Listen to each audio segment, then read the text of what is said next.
நீக்கின. அப்போ எப்படிப்பட்ட ஒரு மேனிபுலேட்டிவ், ஒரு மாய்மாலமான ஒரு லீடரா இருக்கிறார் ஆரோன். இதேதான் பிரியமான இப்பொழுது சபைகள்ல நடந்து கொண்டிருக்கிறது.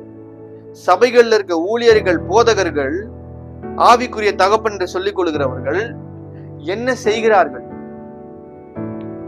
விசுவாசிகளை பிரியப்படுத்துறதுக்காக நீங்க ஊழியம் செய்றீங்களா, இல்ல தேவனை பிரியப்படுத்துறதுக்காக ஊழியம் செய்கிறீங்களா? நீங்க விசுவாசிகளை பிரியப்படுத்துறதுக்காக ஊழியம் செஞ்சீங்கன்னா நீங்க மட்டும் நரகத்துக்கு போக மாட்டீங்க, உங்களோட கூட சேர்த்து ஒரு கூட்டத்தையும் கூட்டிட்டு போவீங்க.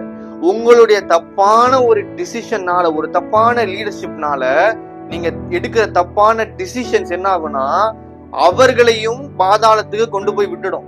இங்க ஆரோன் பண்ண ஒரு தவறுனால, ஆரோன் பண்ண ஒரு தவறான வழிகாட்டதுனால என்ன ஆச்சுன்னா அநேகர் இடத்துல மடிந்து போயிருவாருன்னு நம்ம வேதத்துல வாசிக்கிறோம்.